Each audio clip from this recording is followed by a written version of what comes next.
Dear students, आज हम discuss करेंगे बैक्टीरियल डिजीज़ के बारे में। ओके बेटा, जैसे कि हम हमारे डिजीज़ के बारे में ऑलमोस्ट सारे टॉपिक्स हम पढ़ चुके हैं कि डिजीज़ है क्या, हेल्थ क्या है, डिजीज़ किस तरह से फैलती है, उसकी टाइप्स हमने पढ़ ली थी।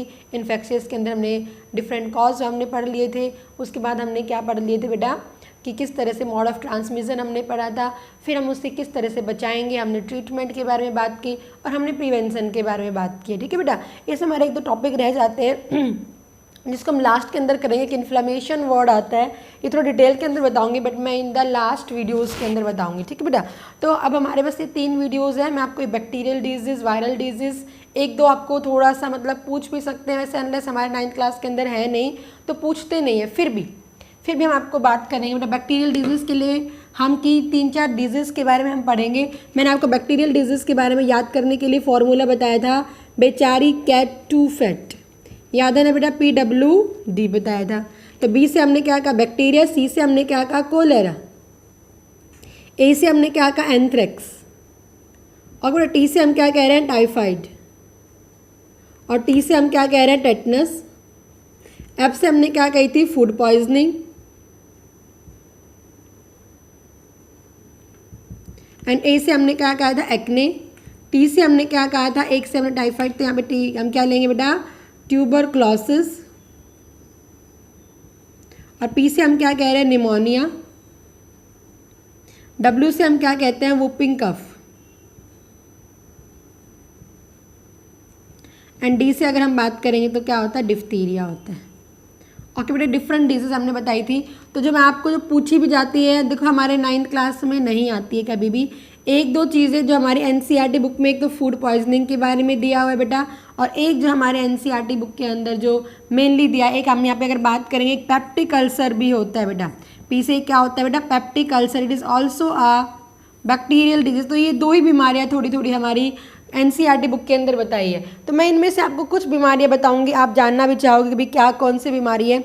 हम हर बीमारी के बारे में बात नहीं करेंगे बेटा यहाँ पे, ठीक है। आपको जनरल बीमारियां आती है उनके बारे में हम बात करेंगे। सबसे पहले मैं अगर बात करूंगी तो ट्यूबरक्लोसिस के बारे में बात करेंगे बेटा। किसके बारे में बात करेंगे हम, ट्यूबरक्लोसिस के बारे में बात करेंगे, ठीक है।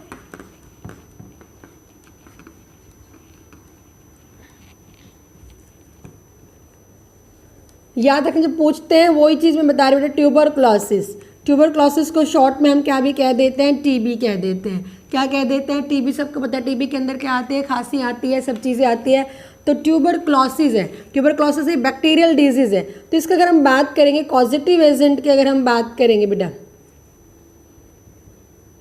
तो इसका बैक्टीरिया, उस बैक्टीरिया का नाम है माइकोबैक्टीरियम ट्यूबरक्लोसिस। उस बैक्टीरिया का नाम क्या बेटा, माइकोबैक्टीरियम ट्यूबरक्लोसिस। वो किस तरह से करता है, this bacteria release a toxin, और उस टॉक्सिन का नाम क्या होता है क्या नाम होता है बेटा, ट्यूबरकुलिन नाम होता है। क्या नाम होता है, ट्यूबरकुलिन नाम होता है। जनरली हमारे जो सेल्स के अंदर चला जाता है और उसे डैमेज करता है। कौन से सेल हम जनरली इसके अगर हम बात करेंगे, मोड ऑफ ट्रांसमिशन पढ़ेंगे बेटा क्या पढ़ेंगे बेटा, मोड ऑफ ट्रांसमिशन पढ़ेंगे। तो डायरेक्ट भी जाती है और इनडायरेक्ट भी जाती है ये, और मेनली किससे जाती है बेटा, एयर से जा रही है। मेनली किससे फैलती है, एयर से फैलती है। एयर मतलब अगर हम बात करें, पेशेंट हमारे डायरेक्ट कांटेक्ट के अंदर आता है तो उसने छींका है, खांसा है, तो वो इसे इनहेल करेगा। या हम इनडायरेक्ट क्या कहेंगे, उसने छींक दिया, हवा के साथ में वहाँ पे चला गया, फिर उसी ने किसी और ने इनहेल कर लिया। तो है डायरेक्ट या इनडायरेक्ट, लेकिन मोस्टली एयर ड्रॉपलेट मेथड से ये क्या होता है बेटा, ट्रांसमिट होता है। अभी हमारी बॉडी में एयर ड्रॉपलेट मतलब किसके अंदर चला जाता है, हमारी रेस्पिरेटरी सिस्टम के अंदर चला जाएगा। ये हम सांस लेते तो किसके अंदर चला जाता है बेटा, हमारे रेस्पिरेटरी सिस्टम के अंदर चला जाएगा। तो सबसे पहले कौन से ऑर्गन को अफेक्ट करता है, लंग्स को अफेक्ट करेगा। किसको अफेक्ट करता है, लंग्स को, क्योंकि ये जैसे ही ये बैक्टीरिया यहाँ पे चला गया, मल्टीप्लाई करता है, और डेड होने के बाद ये क्या रिलीज कर देता है, क्या रिलीज होता है इसकी बॉडी से, एक प्रोटीन जो टॉक्सिक नेचर का होता है ये रिलीज होता है, और ये टॉक्सिक क्या करता है, लंग्स की सेल्स को डैमेज करना शुरू कर देता है। इसलिए जब खांसते हैं तो इसके साथ में क्या आता है, ब्लड आता है, और पूरे के पूरे को क्या कर देता है बेटा, ये ट्यूबरक्लोई, ट्यूबरक्लोई का मतलब क्या, जाल सा बना देते हैं। ट्यूबरक्लोई मतलब क्या होते हैं, स्ट्रक्चर को क्या, इसलिए इसका नाम ऐसे ही पड़ा हुआ है ट्यूबरक्लोई, मतलब एक जाल सा बना देते हैं लंग्स के ऊपर, लंग्स इसलिए सांस नहीं आता है। और टीबी से 1 साल के अंदर मिलियंस ऑफ द पीपल मरते हैं। ठीक है बेटा, तो डेंजरस बीमारी होती है। आपको जो जो चीज़ें याद रखनी है, एक तो इसका पॉजिटिव एजेंट का थोड़ा याद रख लेना, और जो टॉक्सिक सब्सटेंस रिलीज करता है वो कौन सा है, ट्यूबरकुलिन है। मोड ऑफ ट्रांसमिशन डायरेक्ट या इनडायरेक्ट दोनों तरह से हो जाता है। लंग्स के साथ साथ में, ये नहीं कि खाली सांस के साथ में गए, तो बैक्टीरिया ऐसा होता है कि लंग के साथ साथ हमारा ब्लड के वाया भी चला जाता है, हमारी लिम्फ नोड को भी, लिम्फ को भी डैमेज कर देता है, लिम्फ नोड्स को भी डैमेज कर देता है ये। ठीक है बेटा, अगर हम बात करें तो हमारी आइज़ को, हमारी इंटेस्टाइन और हमारे ब्रेन के अंदर भी चला जाता है, फीवर आ जाता है, तो ये इन ऑर्गन्स को भी अफेक्ट कर देता है। बट मेन इसका टारगेट क्या होता है, लंग्स होता है। ओके बेटा, ये याद रखना। तो हमने क्या कहा, मोड ऑफ ट्रांसमिशन। अगर मैं इसके इंक्यूबेशन पीरियड के बारे में बात करूँगी तो फ्यू वीक से लेके, पर्टिकुलर नहीं है, जिस बॉडी की इम्यूनिटी बहुत अच्छी तो वहाँ पे सिम्टम नहीं दिखाई देते उसे किल भी कर देता है, और या फिर अगर हम बात करेंगे तो 5 ईयर्स तक होता है ये। ओके बेटा, 1-2 साल में भी हमारे पास ये दिखाई देता है। तो हमने इंक्यूबेशन पीरियड क्या कहा, 5 वीक से लेके 5 ईयर। आपको इंक्यूबेशन पीरियड मोस्टली मलेरिया का पूछा जाता है, जिसका एक पर्टिकुलर ही होता है, उतने दिन के अंदर दिखते हैं। बाकी जितने भी मैं आपको मोस्टली डिजीज बताऊंगी उसमें इतने से इतने दिन के हो सकते हैं, बट मलेरिया का एक पर्टिकुलर होता है जो 14 डेज पे उसके सिम्टम दिखाई देंगे। ओके बेटा, तो इसका 5 वीक से 5 ईयर होता है इंक्यूबेशन पीरियड। इंक्यूबेशन पीरियड का मतलब सबको पता है, ये पीरियड होगा between the infection and the appearance of first symptom. वो चीज़ क्या कहलाई जाती है, इंक्यूबेशन कहलाई जाती है। बीमार हो जाता है तो अब हम उसका क्या करेंगे, ट्रीटमेंट करेंगे, और एक प्रिवेंशन होता है। एक ट्रीटमेंट होगा और एक क्या होगा बेटा, प्रिवेंशन होगा। तो ट्रीटमेंट अगर हम बात करेंगे, हम क्या लेते हैं, एंटीबायोटिक्स लेंगे। क्या लेंगे, एंटीबायोटिक लेंगे। न्यूट्रिशियस फूड लेते हैं। क्या लेंगे बेटा, न्यूट्रिशियस फूड लेंगे। ओके बेटा, और अवे करेंगे हम दूसरों से, क्योंकि फैलते away from the healthy person से हम दूर रहेंगे ताकि दूसरों के अंदर हम बीमारी ना फैलाए। और प्रिवेंशन से हम मेनली किससे हेल्प, किससे करते हैं बेटा, वैक्सीनेशन से। जनरल किस तरह से करेंगे, हम किसका टीका लगाते हैं, BCG का। याद रखना, टीबी के लिए किसका टीका लगाया जाता है, BCG। मैंने आपको कल भी बताया था वैक्सीनेशन वाले वीडियो के अंदर, बेसिलस कैलमाइट ग्यूरिन। क्या होता है बेटा, बेसिलस कैलमाइट ग्यूरिन, जो किसके लिए टीका होता है, ये टीबी के लिए टीका होता है। ओके बेटा, आगे मेरी बात समझ में। और जनरल मेथड के अंदर अगर हम बात करेंगे तो वही पेपर, न्यूट्रिशियस फूड लेना है, आसपास हमें साफ सुथरा रखना है, तो नॉर्मल मेथड्स आ जाएंगे। क्लियर है बेटा, आगे मेरी बात समझ में। तो ये हमने क्या कहा, ट्यूबरक्लोसिस। अगर मैं बात करूँगी ट्यूबरक्लोसिस, तो ये रॉबर्ट कॉच ने डिस्कवर किया था बेटा। किन्होंने डिस्कवर किया था, Robert Koch. He is known as the father of modern bacteriology. ये कौन क्या कहलाए जाते हैं बेटा, फादर ऑफ मॉडर्न बैक्टीरियोलॉजी कहलाए जाते हैं। रॉबर्ट कॉच ने 1892 के अंदर क्या कहते हैं, इसको डिस्कवर किया था, और इसके लिए इनको नोबेल प्राइज भी मिला था। ओके बेटा, क्लियर है। तो हमने यहाँ पे क्या किया, ट्यूबरक्लोसिस। अगर मैं एक और बात करती हूँ ट्यूबरक्लोसिस के बारे में, क्योंकि ये फास्टली फैलती है, एनिमल्स के अंदर भी होती है ये बीमारी, ये नहीं कि ह्यूमन टू ह्यूमन ही फैलती है, एनिमल्स के अंदर भी क्या होती है ट्यूबरक्लोसिस। जो कैटल्स होते हैं, काऊ बफेलो, उनके अंदर भी मिल जाती है ये। इसीलिए काऊ बफेलो के हम कांटेक्ट में आ रहे हैं, उसके मिल्क के अंदर ये क्या होता है बेटा, बेसिलस का कौन सा बैक्टीरिया होगा, माइकोबैक्टीरियम ट्यूबरक्लोसिस बैक्टीरिया है। इसलिए तो कहते हैं कच्चा दूध नहीं पीना चाहिए। आपने हमेशा सुना है कि हमें कैसा दूध नहीं पीना चाहिए, कच्चा दूध नहीं पीना चाहिए। क्यों नहीं पीना चाहिए, इसका रीज़न यही होता है क्योंकि अगर एक आधा भी कोई भी माइक्रो ऑर्गेनिज्म इन कैटल्स के अंदर प्रेजेंट है, वो दूध के अंदर भी आ जाता है, और दूध को अगर हम डायरेक्ट कच्चा पीते हैं तो हमारे अंदर ये बैक्टीरिया हमें अफेक्ट करना शुरू कर देते हैं।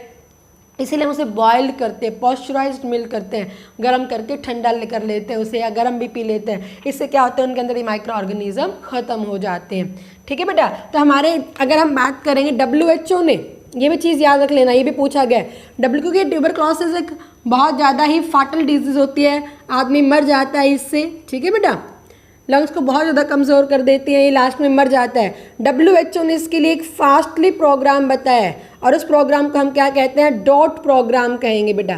क्या कहेंगे इसे हम, डॉट प्रोग्राम कहेंगे। और मेनली किसके लिए किया गया, टीबी के लिए। डॉट की फुल फॉर्म क्या होती है, directly observed treatment. Directly observed treatment कि जैसे ही सिम्टम दिखे हैं जैसे ही सिम्टम दिखे हैं, खांसी आई तुरंत क्या करो, टेस्ट करवाओ। अगर टीबी है तो तुरंत अपना इलाज कराओ। रेस्टिंग कंडीशन पे रखा जाता है, पीपल न्यूट्रिशियस फूड दिया जाता है, वैक्सीनेशन दी जाती है ताकि उसे क्या कर सके, बचा सके। और दवाइयाँ एंटीबायोटिक्स दी जाती है। क्या दी जाती है बेटा, एंटीबायोटिक्स दी जाती है। उससे क्या होता है, वो प्रॉपर बच जाता है। एंड इस प्रोग्राम को डॉट को हम वाइट प्लाग भी कहते हैं। क्या भी कहते हैं इसे बेटा, हम वाइट प्लाग भी कहेंगे। ओके बेटा, तो ये आपको याद रखना है। WHO ने प्रोग्राम शुरू किया। डॉट का मतलब क्या होता है, डायरेक्टली ऑब्जर्व्ड ट्रीटमेंट। जैसे ही दिखाई दे तभी उसका ट्रीटमेंट करना शुरू कर दिया with the help of the antibiotics. एक बार ठीक भी हो जाता तो हम उसे वैक्सीनेशन दे देते हैं कि इन फ्यूचर उससे बीमारी दोबारा से ना हो। क्लियर है बेटा, आगे मेरी बात समझ में। तो ये हमने किसके बारे में बात किया, ट्यूबरक्लोसिस के बारे में। आपको इसका कॉजेटिव एजेंट याद रख लेना है। ओके, फिर इसका मेन है, इसमें आपका बस 2-3 चीज़ पूछ सकते हैं आपसे। एक इसका क्या पूछ सकते हैं, इसका हमेशा पूछा जाता है वैक्सीनेशन। इसकी फुल फॉर्म भी आपको याद रखनी है। वैक्सीनेशन क्या हो जाएगा बेटा, BCG, बेसिलस कैलमाइट-ग्यूरिन। ओके, दूसरा आपका इसका पॉजिटिव एजेंट पे भी ध्यान रख लेना, माइकोबैक्टीरियम ट्यूबरक्लोसिस। और इसके डॉट के बारे में पूछा जाता है, डॉट का मतलब क्या और कौन सी बीमारी के लिए किया गया है। ओके, तो किसके लिए किया गया बेटा, ट्यूबरक्लोसिस के लिए किया गया। ओके बेटा, उसके बाद सेकंड अगर हम डिजीज़ बताएंगे तो हम क्या बात कर रहे हैं, टाइफाइड के बारे में। किसके बारे में बात कर रहे हैं, टाइफाइड के बारे में। साल्मोनेला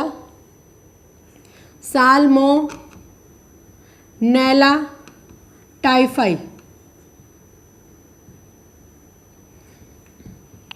क्या होता है बेटा, ये साल्मोनेला टाइफाई होता है। ठीक है, इसे हम क्या नाम देते हैं, टाइफाइड कहेंगे। मोती झरा, आप कहते हैं ना मोती झरा, नाम सुना है बीमारी का, मोती झरा।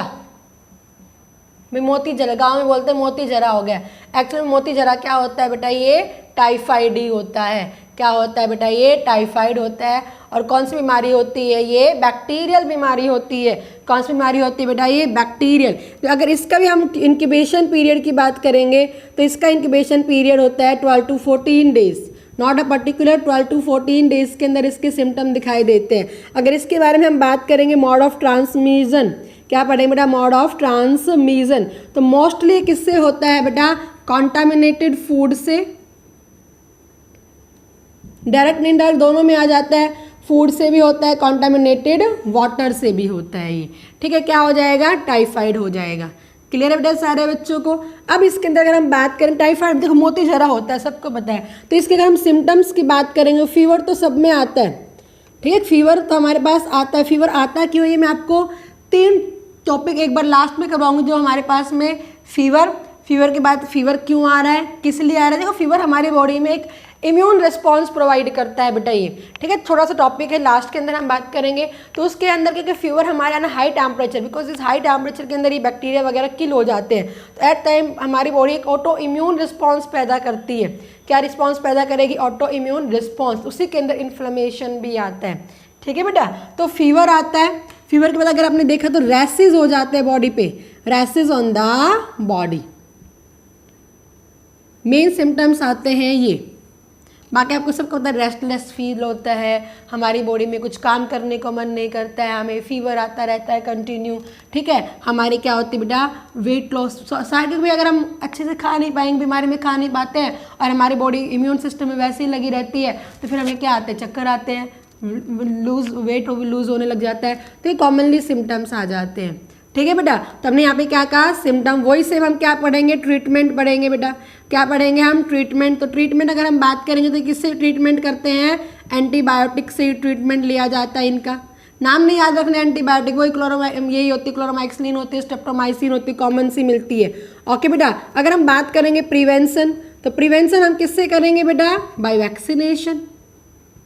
किससे करते हैं बेटा हम? By vaccination. और इसकी वैक्सीनेशन को हम क्या कह रहे हैं? टाइफाइड वैक्सीनेशन कह देते हैं या टैब बोल देंगे। क्या बोल देंगे बेटा? टैब, टाइफाइड वैक्सीनेशन ही कहा जाता है। टैब को क्या कहा जाता है? टाइफाइड वैक्सीनेशन कहा जाता है।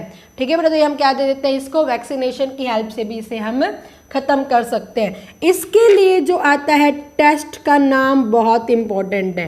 टाइफाइड का जो हमेशा पूछते हैं टेस्ट नेम, क्या पूछते हैं बेटा? Test name. तो देखो मोस्टली के जो टेस्ट नेम होते हैं बेटा उनके किससे पता लगता है? उनके पॉजिटिव एजेंट से पता लगता है। जैसे ट्यूबरक्लोसिस का ट्यूबरकुलिन टेस्ट हो जाता है। अगर पॉजिटिव आ रहा है तो आपको टीबी है, अगर नहीं है तो फिर वो नहीं आता है। वो पॉइजन मतलब उसके एक एजेंट से ही हो गया। तो इसके टेस्ट को बाकी आपको मैं क्लोरेला टेस्ट बताऊंगा तो क्लोरेला टेस्ट से आ जाता है।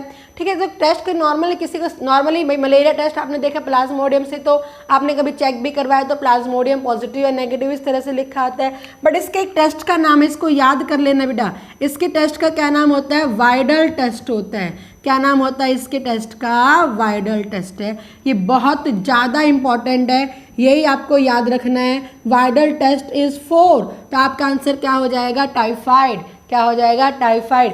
Bacterial salmonella typhoid 12 to 14 days incubation, contaminated food and water से fever rashes on the body हो जाते हैं। एंटीबायोटिक और वैक्सीनेशन, टाइफाइड या टैब वैक्सीनेशन। और टेस्ट का नाम क्या है बेटा? वाइडल टेस्ट है। क्या है बेटा? वाइडल टेस्ट है। ओके, उसके बाद अगर हम बात करेंगे कॉलेरा, किसके बारे में बात करेंगे बेटा? हम कॉलेरा के बारे में बात करेंगे।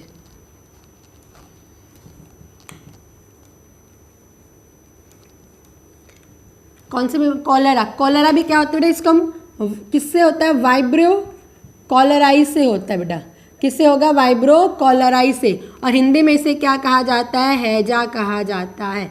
क्या कहा जाता है? हैजा हो जाता है। सुना है ना आपने हैजा? हैजा एक्चुअल में क्या होता है? कॉलेरा होता है। और हैजा आने के बाद क्या होता है? सीधी बताना, आपको क्या लगता है? लूज मोशंस लगते हैं। क्या होता है बेटा? लूज मोशंस, वॉमिटिंग आती है, कोई नॉजिया नहीं, नाक नहीं बहता, खाली वॉमिटिंग आती है। और आपको क्या होते हैं? Loose motions. लूज मोशंस हो जाएंगे तो हमारे पास बॉडी का जो सॉल्ट है वो सारी चीज़ें निकल जाएगी, हमारी बॉडी में पानी की कमी आ जाती है। और विदाउट वाटर हमारा कोई बॉडी का सिस्टम काम नहीं करता है और हम क्या होते हैं? लास्ट में मर जाते हैं। और बेटा जो मोस्टली बीमारियां होती है जो किस तरह से होती है? जो भीड़ भाड़ इलाके में होती है। किससे होती है बेटा? जो भीड़ भाड़ इलाके से होती है। तो इंक्यूबेशन पीरियड, इसके बारे में भी हम बात करें तो इसके सिम्टम फटाफट दिखाई देते हैं। फ्यू आवर्स से लेकर कुछ घंटों से ही, फ्यू आवर टू 2 या 3 डेज, 2 और 3 डेज के अंदर ही क्या होते हैं बेटा? इसके सिम्टम्स दिखाई देने शुरू हो जाते हैं। और किससे फैलता है बेटा? Mode of transmission.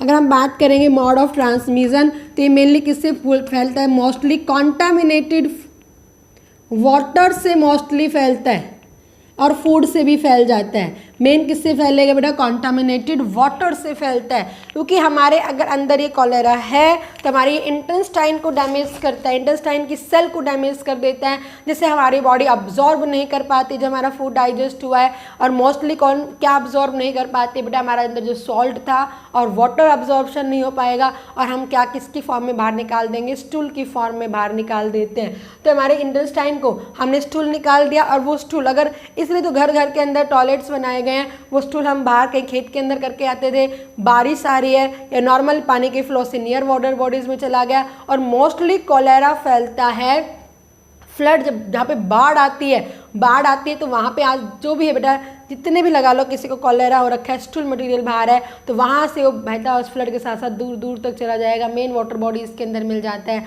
और उस पानी को पिया जाता है और फिर क्या हो जाता है बेटा? कॉलेरा हो जाता है। तो कॉलेरा जो मेनली होता है बेटा, इसके अंदर क्या लगते हैं? लूज मोशंस होते हैं बेटा। कंटिन्यूसली क्या होते हैं? लूज मोशंस आते हैं, वॉमिटिंग आती है, फीवर भी आ जाता है। क्या आ जाता है बेटा? फीवर भी आ जाता है। ओके बेटा, तो ये इसके क्या होते हैं? कॉमनली सिम्टम्स होते हैं। क्या होता है इसके अंदर? कॉमनली सिम्टम्स होते हैं। अब आता है इसका ट्रीटमेंट किस तरह से करवाया जाता है। ट्रीटमेंट में हम मेनली क्या लेते हैं? एक तो एंटीबायोटिक्स का यूज़ करते हैं बेटा। किसका यूज़ करते हैं? एंटीबायोटिक्स का यूज़ करते हैं। प्लस क्योंकि इसके अंदर वाटर मतलब डिहाइड्रेशन बहुत ज़्यादा होता है, removal of the water, body से पूरा पानी बाहर निकलता रहता है, तो यहाँ पे सॉल्ट की कंसंट्रेशन की कमी आ जाती है।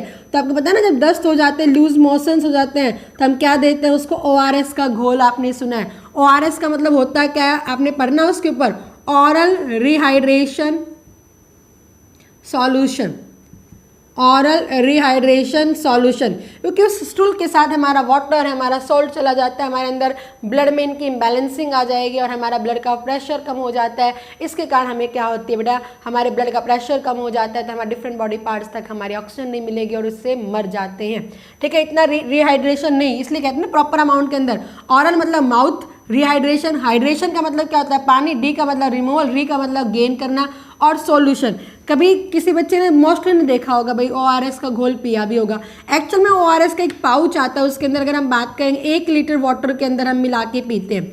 3.5 ग्राम तक हम क्या लेते हैं, सोडियम क्लोराइड लेते हैं। 2.5 ग्राम इसके अंदर क्या होता है, sodium bicarbonate Na2CO3, sodium bicarbonate होता है। अगर हम यहाँ पे बात करेंगे 1.5 ग्राम क्या होता है, पोटेशियम क्लोराइड होता है। क्या होता है बेटा, पोटेशियम क्लोराइड होता है। और 30 ग्राम के अराउंड क्या होता है बेटा, ग्लूकोज होता है उस मिक्सचर के अंदर। और 20 ग्राम के अराउंड क्या होता है, सुक्रोज होता है। क्या होता है बेटा, सुक्रोज होता है। तो ये सारे कंटेंट उसके अंदर प्रेजेंट होते हैं और इसको 1 लीटर वाटर के अंदर मिलाया जाता है और कंटिन्यूसली गैप के बाद में क्या किया जाता है, इसे पिया जाता है, क्योंकि इसके अंदर सॉल्ट है जो हमारी बॉडी में इससे कॉलेरा से इससे खत्म होते जा रहे हैं, वो हमारी बॉडी के अंदर मेंटेन रहे। ओके बेटा, तो ये ORS का घोल दिया जाता है। अगर हम बात करेंगे इसके प्रिवेंशन के लिए, बचाव के लिए, तो वैक्सीनेशन दी जाती है। उस वैक्सीनेशन को हम मोस्टली क्या कह देते हैं, कोलेरा वैक्सीनेशन, वैक्सीन कह देते हैं। क्या कह देते हैं बेटा, कोलेरा वैक्सीन कह देंगे। तो इसमें जो आपको मेनली कुछ भी वाइब्रोइस्कस इसके पॉजिटिव एजेंट को मेनली याद रख लेना, और ये फैलती किससे, ये कॉमनली पूछते हैं बेटा। और हमारे खाने के साथ जो भी करती है तो हमारे डाइजेस्टिव सिस्टम को डैमेज करती है बेटा। किसको डैमेज करते हैं, डाइजेस्टिव सिस्टम को डैमेज करेगी। ओके बेटा, तो ये हमने क्या पढ़ा, कोलेरा पढ़ा। क्या पढ़ा हमने, कोलेरा पढ़ा। अब इम्पॉर्टेंट जो मैं आपको 2 डिजीज बताने जा रही हूँ उसके ऊपर याद रखना, हमारी NCERT बुक के अंदर दिया हुआ है और इसको बड़े अच्छे से करना। वैसे भी यूज़ की है ये। सबसे पहले मैं आपको बताऊंगी फूड पॉइजनिंग जो कॉमनली होती रहती है। क्या बताऊंगी बेटा मैं आपको, फूड पॉइजनिंग।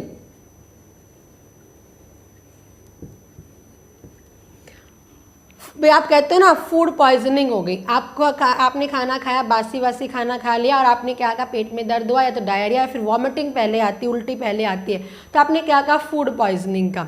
फूड पॉइजनिंग याद रखना बेटा 2 तरह से होती है। एक होती है नॉर्मल फूड पॉइजनिंग, आपने बिना ढके हुए खाना खा लिया, या सुबह आपने खाना बनाया था वो बाहर रखा रहा और उसके ऊपर आपने उसको खाने को शाम को खा लिया, उसमें बैक्टीरिया वगैरह आते हैं बाहर गर्मी के कारण, तो वहाँ पे आपने उस शाम को आपका फेवरेट खाना था, आपने उसको खा लिया। उसके बाद आपको, क्योंकि इसके सिम्टम भी फ्यू आवर्स से एक दिन के अंदर दिख जाते हैं, तो फिर उसके बाद आपने क्या किया बेटा, आप डॉक्टर के पास गए, आपको वॉमिटिंग आया, आपके पेट में थोड़ा दर्द सा होता है, थोड़ा मतलब नॉर्मल सा दर्द होता है, या फिर डायरिया भी, दस्त भी लग जाते हैं, फिर आप किसके पास गए, डॉक्टर के पास, और डॉक्टर ने क्या कहा, भाई क्या खाया था, पूछता है ना इस तरह से, तो आप एक नॉर्मल फूड पॉइजनिंग होगी। जो एक नॉर्मल फूड, 2 तरह की फूड पॉइजनिंग मैं आपको बताऊंगी बेटा। जो एक नॉर्मल फूड पॉइजनिंग होती है वो साल्मोनेला से होती है बेटा। किससे होती है, साल्मोनेला से, इसलिए इस फूड पॉइजनिंग को साल्मोनेलासिस भी कह देते हैं। The food poisoning which is caused by the salmonella, और किससे होती है, अनकवर्ड फूड से। अनकवर्ड फूड या कोई फ्रूट है, जब आप फ्रूट को क्या करते हो, वॉश नहीं कर रहे, प्रॉपर वॉश नहीं कर रहे, अनवॉश्ड फ्रूट खा लेते हो, तो इनसे भी जरूरी नहीं कि फूड से ये पॉइजनिंग हो रही है।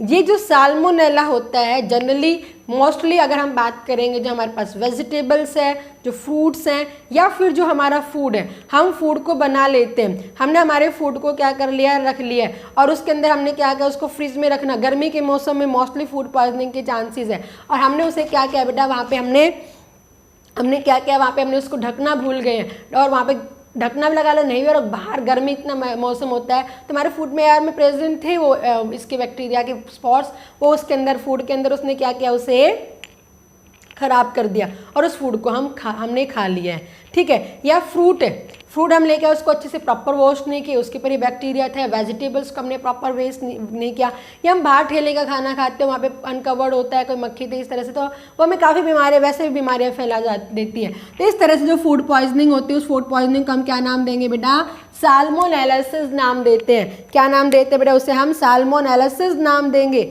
ओके बेटा, अगर अब बात करूँ मैं यहाँ पे, ध्यान देना, ये तो नॉर्मल है, जो हम डॉक्टर के पास में गए और डॉक्टर हमें क्या दे देता है, एक एंटीबायोटिक दे देता है। इसके लिए वैक्सीनेशन नहीं है बेटा, क्या दे देते हैं, क्योंकि इतनी सीरियस भी नहीं है, एंटीबायोटिक्स दे देते हैं।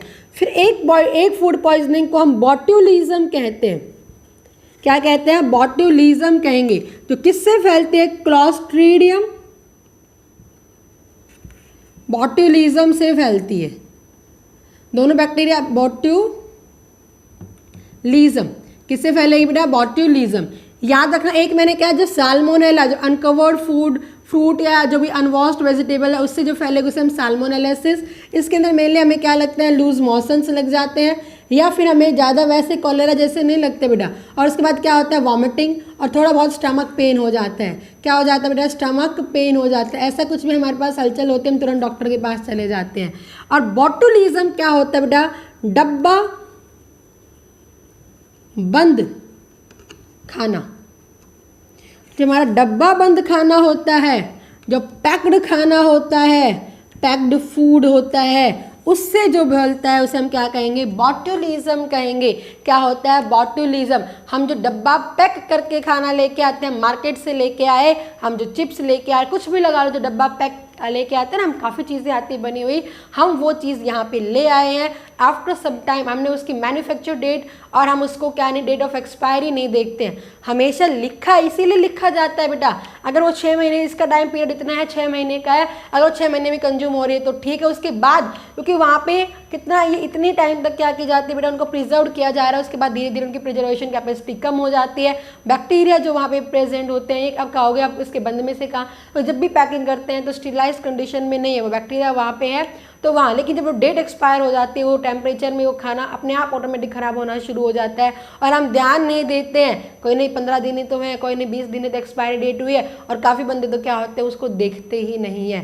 एट दैट टाइम आपने उस डब्बा बंद खाने को कंज्यूम कर लिया है, और वहाँ पर जो मेन बैक्टीरिया क्लॉस्ट्रीडियम बॉट्यूलिज्म होता है, क्लॉस्ट्रीडियम बॉट्यूलिज्म होता है, और वो हमें फूड पॉइजनिंग करता है। इसमें हमें नॉर्मल दर्द नहीं होता, वोमिटिंग, वो सीधा हमारे ब्रेन को अफेक्ट करता है, और क्या हो जाता है, बंदा पैरालाइज्ड हो जाता है, ये पैरालाइसिस कर देता है। तो ये बहुत ज़्यादा डेंजरस है। इसीलिए कभी भी आप खाना खा रहे हो, बाहर से कोई भी खाना लेके आते हो, जो भी आप खाना खा रहे हो, बाहर से मतलब नहीं, होटल से आप खाना ले आए, जो आपको पता है भाई सील के अंदर खाना जो भी मिलता है, आप कुछ भी लगा लो, चिप्स है एटसेट्रा XYZ कोई भी चीज़ लगा लो जो बंद है, पैक्ड है, उसके ऊपर जो मैन्युफैक्चर डेट है, बिस्किट से लेके आ रहे कुछ भी, तो वहाँ आपकी एक्सपायरी डेट है, तो आप उसको जरूर नोट करो कि नहीं इतने दिन के अंदर। बेटा ऑटोमेटिकली, क्योंकि क्या है, फूड इन्हीं प्लांट से, इन्हीं से चीज़ें से बनाई जाती है, तो अपने आप इनके अंदर फर्मेंटेशन होता रहता है, बैक्टीरिया अपने आप आते रहते हैं, ठीक है। क्योंकि पैकिंग करते टाइम उनके स्पोर्स वहाँ पे है,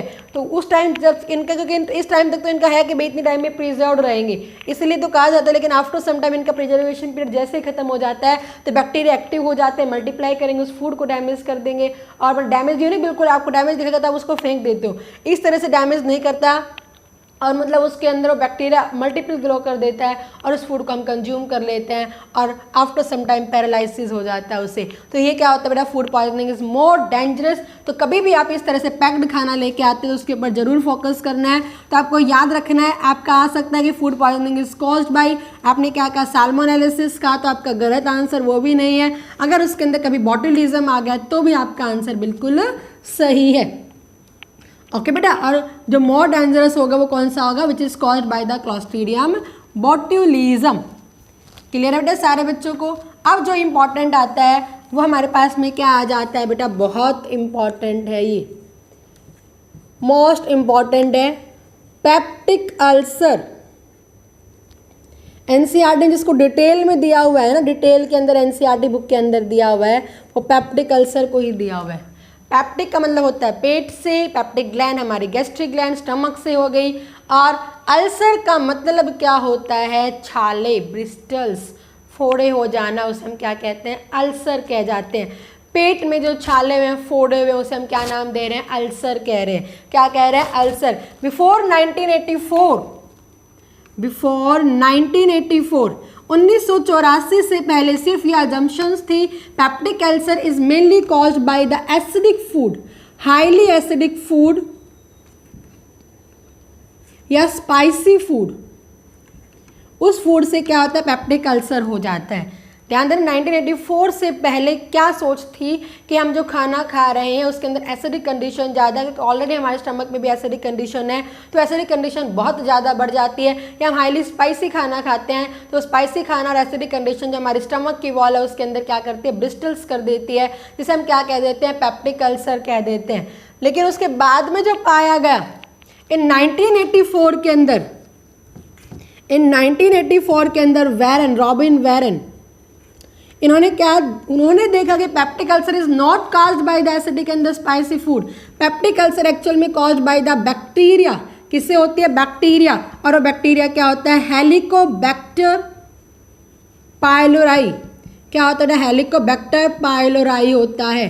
क्या होता है, हेलिकोबैक्टर पाइलोराई होता है। इसको याद रखना बहुत इंपॉर्टेंट है। Peptic ulcer is caused bye, आपका आंसर क्या हो जाएगा, हेलिकोबैक्टर पाइलोराई हो जाएगा, which cause the peptic ulcer. तो इसके अंदर ये फूड से नहीं होता था, उन्होंने क्या किया बेटा, डिस्कवर किया। जब उनके बारे में कंटिन्यू सर्च की जा रही थी, पेप्टिक अल्सर का रीजन देखा जा रहा था, तो वैरन ने क्या बताया था कि it is not caused by the highly acidic food या spicy food, it is normally caused by the bacteria and this bacteria is known as the Helicobacter pylori, जो क्या करता है, गैस्ट्रिक ग्लैंड जो हमारी स्टमक की वॉल होती है इंटरनल, उन्हें डैमेज करना शुरू कर देता है और अल्सर करता है, और वो इतना अल्सर कर देता है उससे हमारी डेथ भी हो सकती है। ओके बेटा, फिर इसके साथ में वैरन एंड मार्शल, इसके फेलो थे, इसके साथ काम कर रहे थे मार्शल।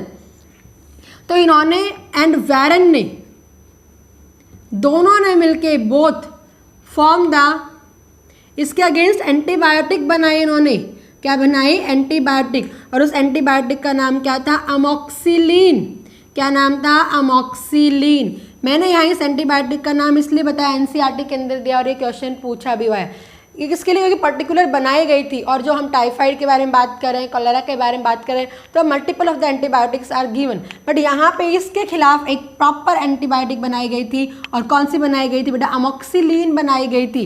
क्या बनाई गई थी, अमोक्सिलिन। इसीलिए मार्शल एंड वॉरेन को मेडिसिन के अंदर इन 2005 में क्या मिला था, नोबेल प्राइज मिला था। क्या मिला था बेटा, नोबेल प्राइज। शायद मेडिसिन 1992 में बनाई थी, नॉट कंफर्म, क्योंकि इसमें है नहीं, डेट वगैरह नहीं देते हैं। ये जरूर दे रखी 1984 में, तो नोबेल प्राइज भी इनको मिला है मेडिसिन में 2005 में, ये कंफर्म है। ओके बेटा, आगे मेरी बात समझ में। तो याद रखना, पेप्टिक अल्सर, पेट में छाले, जो पहले क्या कहते थे एसिडिक या स्पाइसी फूड, बट ये जम्पशन गलत निकली। किन्होंने गलत की, वैरन ने 1984, उन्होंने क्या कहा कि डिस्कॉज बाय बैक्टीरिया हेलिकोबैक्टर पाइलोराई, और मार्शल एंड वैरन ने दोनों ने मिलकर इसके अगेंस्ट एंटीबायोटिक बनाई। क्या नाम दिया उसका, अमोक्सिलिन नाम दिया। और 2005 में इनको क्या मिला, मेडिसिन के अंदर नोबेल प्राइज भी मिला। क्लियर है बेटा। एक हमारे पास छोटी सी एक्ने आ जाती है, क्योंकि इसके अंदर पूछा गया था एक्ने किस, एक्ने का मतलब होता है कील मुहासे होना। जो हमारे पिंपल्स हो जाते हैं, एक्ने बोलते हैं उन्हें। क्या बोलते हैं, एक्ने। जो मुहासे आप बोलते हैं, पिंपल्स बोलते हो, उन्हें हम क्या कहते हैं बेटा, एक्ने कहेंगे।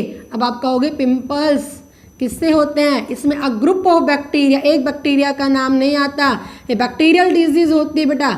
किससे होती है, बैक्टीरियल डिजीज होती है। और आपने देखा भी है ये प्यूबर्टी टाइम पे ही ज़्यादा आती है, because at this puberty time are sebaceous gland, जो हमारे अंदर ऑयल ग्लैंड्स होती हैं वो ज़्यादा एक्टिव होती है। इसीलिए कहा जाता है ना प्यूबर्टी एज पे ज़्यादा स्पाइसी फूड मत खाओ, ज़्यादा ऑयली फूड मत खाओ, क्योंकि पहले एक्टिव होती है तो और एक्टिव हो जाती है, तो यहाँ से वो निकलनी शुरू हो जाती है, ओपन में आ जाती है ग्लैंड। ओपन में आएगी तो हमारे एयर में बैक्टीरिया होता है, ग्रुप ऑफ द बैक्टीरिया, वो हमारे यहाँ पे इसके ऊपर आ जाता है और क्या कर देता है, हमें पिंपल्स कर लेता है। इसलिए पिंपल्स के लिए क्या आती है, आपको अच्छे से माउथ वॉश करो ताकि वहाँ पे बैक्टीरिया वगैरह कोई चीज़ ना आए।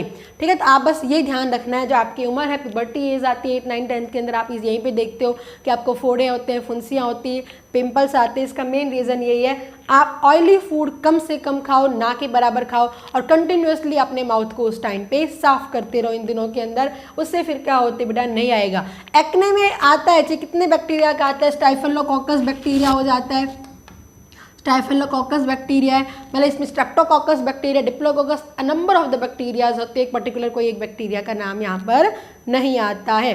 ओके बेटा, क्लियर सारे बच्चों को। तो ये हमने क्या करवा दिया, बैक्टीरियल डिजीज करवा दी है। क्या करवा दी बेटा, इंपॉर्टेंट बैक्टीरियल डिजीज करवा दी है मैंने। ओके, क्लियर है सारे बच्चों को। अब हम फटाफट से रिवाइज करेंगे जो मैंने इसमें जो मैंने इसके अंदर क्या करवाया है बेटा, डिजीज करवाई है। ओके, सबसे पहले मैंने कौन सी डिजीज करवाई है यहाँ पर, ट्यूबरक्लोसिस टीबी के बारे में बात की है। टीबी के लिए कौन सा था बेटा, मैंने आपको कौन सा था जल्दी बताओ, माइकोबैक्टीरियम ट्यूबरक्लोसिस। किसको मेन इफेक्ट करेगा, लंग्स को, ब्रेन को भी इफेक्ट कर देता है। आगे भाई हम ये याद रखते हैं कि ट्यूबरक्लोसिस किसको डैमेज कर रहा है, तो हम क्या करेंगे, लंग्स को नहीं लेकिन ब्रेन को भी कर देता है, आइज को भी कर देता है, हमारे लिम्फ नोड्स को भी कर देता है। ओके, ये चीज़ आपको याद रखनी है। फिर अगर इसका इंक्यूबेशन पीरियड की बात करेंगे तो फ्यू वीक से लेकर फ्यू ईयर्स हो जाता है।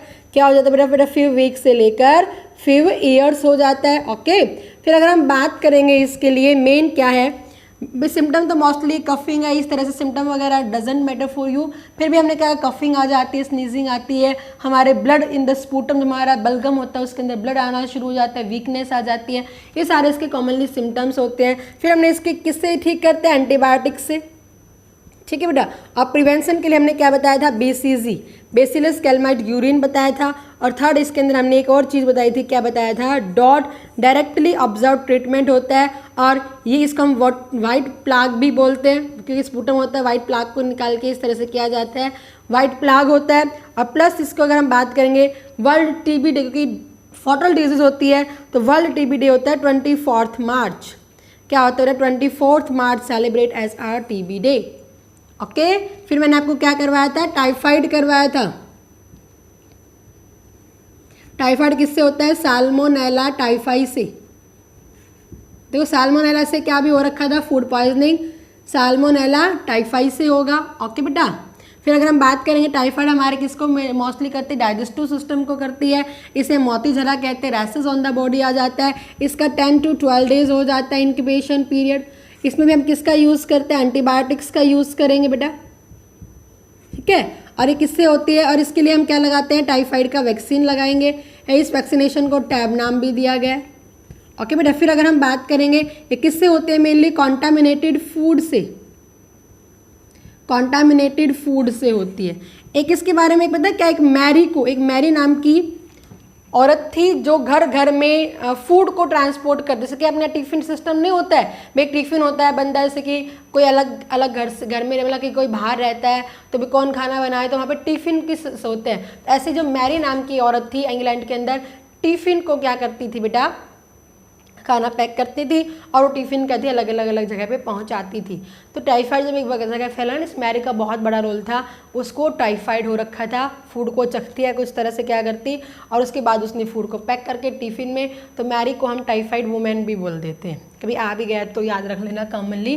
टाइफाइड के बाद हमने किसके बारे में बात की थी बेटा, कॉलेरा के बारे में बात की थी। कॉलेरा का क्या होता है, वाइब्रो कोलेरा ही होगा बेटा, ये भी हमारा डाइजेस्टिव सिस्टम से करती है। और मेन किससे हो जाता है बेटा, ये कॉन्टामिनेटेड वाटर से हो जाएगा। किससे हो जाता है बेटा, main contaminated water and food से भी हो जाता है।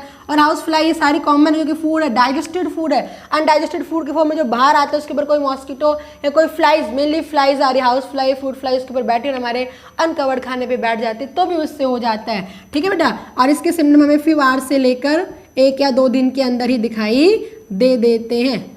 ओके बेटा, इसके अंदर अगर हम बात करें कॉमनली लूज मोशंस हो जाते हैं। क्या हो जाते हैं बेटा, लूज मोशंस हो जाते हैं। और क्या हो जाता है, डिहाइड्रेशन हो जाता है, वॉमिटिंग भी आती है। क्या भी आती है बेटा, वॉमिटिंग भी आती है, कॉमन फीचर्स होते हैं। अगर इसके बारे में बात करेंगे तो क्या ली जाती है, एंटीबायोटिक्स ली जाती है। क्या ली जाती है बेटा, एंटीबायोटिक्स ली जाती है। फिर अगर हम बात करेंगे तो इसकी वैक्सीनेशन को क्या कह रहे हैं, कॉलेरा वैक्सीन कह रहे हैं। और क्या भी ली जाती है, ORS भी देते हैं हम ट्रीटमेंट के अंदर। ORS मैंने क्या कहा था, ऑरल रिहाइड्रेशन सॉल्यूशन, जिसके अंदर sodium chloride, potassium chloride, sodium bicarbonate, glucose and sucrose होता है। ओके बेटा, कोलेरा के बाद मैंने आपको क्या करवा दी थी, फूड पॉइजनिंग बताई थी। क्या बताई थी बेटा, मैंने फूड पॉइजनिंग बताई थी। फूड पॉइजनिंग एक मैंने किससे बताई थी बेटा, साल्मोनेला से बताई थी। तो जिसको हम क्या नाम दे देते हैं, साल्मोनेलासिस नाम दे देंगे। तो मेनली किससे होती है, फूड से, अनकवर्ड फूड है, ठीक है, या फिर अनवॉश्ड फ्रूट होता है, या फिर वेजिटेबल्स होती है, उनसे हो जाती है। इसलिए प्रॉपर वॉश करके हमें सारी चीज़ें खानी चाहिए, कम से कम इन बैक्टीरियम बाहर के पैथोजन से तो बच सके। और एक हमने क्या बताई थी, क्लॉस्ट्रीडियम बॉट्यूलिज्म, क्लॉस्ट्रीडियम बॉट्यूलिज्म। और इससे जो हो रही थी हमने क्या नाम दिया था, बॉट्यूलिज्म नाम दिया था। तो किससे होगी बेटा, डब्बा बंद खाने से, पैक्ड खाने से होती है, पैक्ड फूड से होगी ये। ओके बेटा, और ये क्या करते हैं, ब्रेन को अफेक्ट करेगी और क्या कर देती है, पैरालाइसिस कर देती है। और लास्ट में मैंने जो तुम्हें इंपॉर्टेंट बताई थी वो क्या बताई थी, peptic ulcer. Okay, peptic ulcer को याद रखना, इन दोनों साइंटिस्ट के नाम याद रखना है। और एक किसके कारण थी बेटा, बैक्टीरिया के कारण थी, इसको भी याद रखना है। इसके बैक्टीरिया का नाम क्या था, हेलिकोबैक्टर पाइलोराई। क्या नाम था बेटा, हेलिकोबैक्टर पाइलोराई नाम था। ओके बेटा, और इसके बारे में अगर हम बात करेंगे तो इस वेरन ने इसको डिस्कवर किया था, बट वेरन एंड मार्शल दोनों ने इसके साथ काम कर रहा था बेटा, इसका फेलो था, ठीक है। इसके साथ काम इन्होंने कौन सी डिस्कवर की, अमोक्सिलिन डिस्कवर की बेटा। कौन सी मेडिसिन डिस्कवर की, अमोक्सिलिन, और इनके लिए इसको क्या मिला, नोबेल प्राइज भी मिला। या मैंने आपको ट्यूबरक्लोसिस के अंदर रॉबर्ट कॉच का नाम भी बताया था। सबके अंदर हम नहीं बात करें किस तरह से क्या क्या डिस्कवर हुई, जो जो इंपॉर्टेंट साइंटिस्ट हैं हम आपको बता देंगे बेटा। क्या हुआ था, रॉबर्ट कॉच, ठीक है, इनको क्या मिला, इनको भी नोबेल प्राइज इसके अंदर मिला हुआ है। फिर मैंने आपको क्या बताया था, एक्ने बताया था, कील मुहासे जो भी हो जाते हैं ये भी किसके कारण होते हैं, bacteria, group of the bacteria के कारण होता है। Pneumonia is also bacterial disease जो हमारे रेस्पिरेटरी सिस्टम को ही करेगी। इसके जो होता है वो क्या होता है, स्टाइफिलोकोकस निमोनिया, स्टाइफिलोकोकस दो से फैलता है, स्टाइफिलोकोकस निमोनिया से, and diplococcus pneumonia, respiratory disease ये कफ आती है, कॉकस पता है ना, बताया हुआ है, बताना मुझे किसकी फॉर्म में आती है, कॉकस कैसी फॉर्म होगी, स्फेरिकल फॉर्म होगी। ओके बेटा, क्लियर है सारे बच्चों को। तो ये हमने क्या करवा दिया, कुछ बैक्टीरियल डिजीज के बारे में बता दिया। अब इसको पढ़ लेना, इंपॉर्टेंट है। वैसे नॉर्मल जो मैंने आपको चीज़ें बताई आपके लेवल में वही आपके लिए बहुत ज़्यादा सफिशिएंट है। तो हम हमारे नेक्स्ट वीडियो के अंदर एक दो वायरल डिजीज़ के बारे में बताएंगे, वर्म्स के बारे में बताएंगे, फंगस के बारे में बताएंगे और प्रोटोजोआ के बारे में, मलेरिया में बताएंगे हम। ठीक है बेटा, ओके।